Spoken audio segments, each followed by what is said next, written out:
Hey guys, this is Jason. I'm reviewing Project Hail Mary, directed by Phil Lord and Chris Miller, and stars Ryan Gosling as a science teacher who gets hired by the government to go to space to go and find the source for what's going on with Earth, because what they know so far is that the sun is slowly dying. But after his long trip to space, he loses his memory and tries to regain it slowly by looking at pictures from his past and the people that he used to know, while he's also remembering why he is in space in the first place and tries to find that source. And that's all I'm gonna say if you haven't watched any of the spoilerific trailers, even though the director and the author of the book have said that this isn't really a spoiler. So if that's the case, I will mention another part of that story later in this video. I was kind of looking forward to this movie because I am a fan of Ryan Gosling as an actor, whether he's done serious movies in Drive or great comedies like The Nice Guys. And it's also directed by Phil Lord and Chris Miller, who are known for directing movies like the Lego Movie, 21 Jump Street, 22 Jump Street, and are also producers and writers of the Spider-Verse films so far. And this is also written by Drew Goddard, who wrote most of the 28 films, Ex Machina, Dread, and The Martian. Also, fun fact, both The Martian and Project Hail Mary are both based on books by the same author. And this movie did kind of give me Martian vibes, mostly with the tone being lighthearted, but also being serious at the same time. So with all that in mind, I was kind of looking forward to this film, and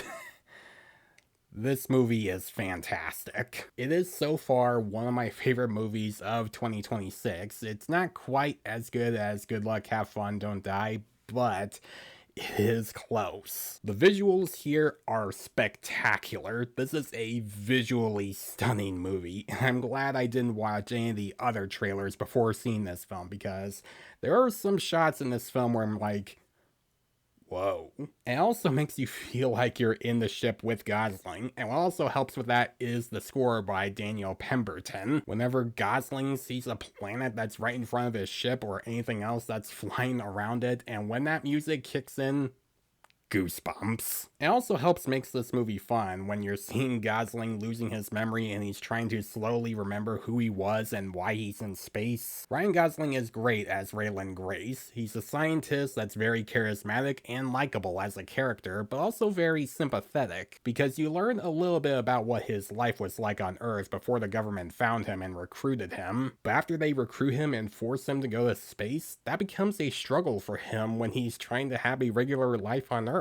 And when he realizes that he has to make tough decisions, it makes you feel bad for him that he has to do that. And this is one of Gosling's best performances. I know we just had the Oscars recently, but if this movie was released in last year, he would have gotten that Oscar nomination for Best Actor, because his performance is Oscar worthy here. Now, there is one part in the film that I haven't mentioned yet that does help elevate more of the story. It's something that Ryan Gosling finds out about, and it's supposed to help him, where it also helps elevate some of the humor, which, by the way, this movie is pretty funny. But it also leads me to a reveal that was already shown in the trailers that, unfortunately, I am gonna have to mention. Even though the director and the author of the book have said that this isn't a spoiler, I still have to kind of give you a spoiler warning if you haven't watched any of the trailers yet, because it's supposed to be like a big reveal that's supposed to help Gosling throughout the film. So if you haven't watched any of the trailers for this film, and if you don't want to know this reveal, that's your warning, even though it's not really a spoiler. So 30 minutes into the film, we see Gosling later meet this rock alien that he later names Rocky, and also has some funny moments when Gosling is teaching him about humans and Earth. And to be honest, I never thought I would be this fascinated and emotionally invested in a rock.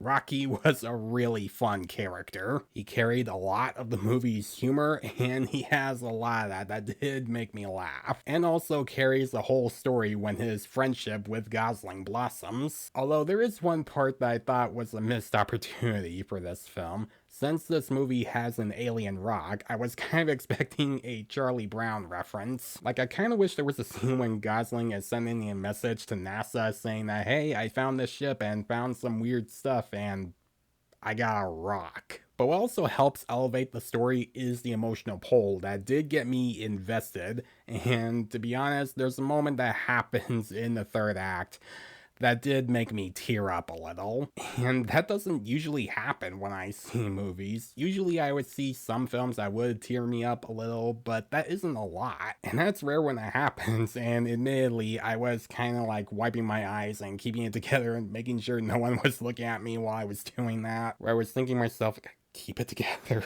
Keep it together, man. Now, as for flaws, this movie does have some of them, and one of them is that this movie is 2 hours and 30 minutes. And there are times when you can feel it. Like, there'll be some scenes that would kind of drag for a little too long, and I think this movie could have trimmed like at least 15 or 20 minutes. Because there are a lot of moments that don't really need to be there, like a couple of like slow scenes when Gosling is floating around that's supposed to build up a scene, or when we cut back to him on Earth before he takes the mission. And what does show in that is the first 30 minutes, where there'll be times where we cut back to him in space and then back to him on Earth, and they would have some scenes that feel like they're slowing the pacing down. And while that was going, I was thinking to myself, when is this gonna pick up? It isn't until 30 minutes in where the film finally picks up and gets more interesting and you get more invested. My other issue with this film is the ending. Not necessarily the ending itself, but how we get to that ending, where there'll be a big moment that happens that's supposed to be an emotional scene, and you're thinking, oh, are we gonna get to the end? And oh,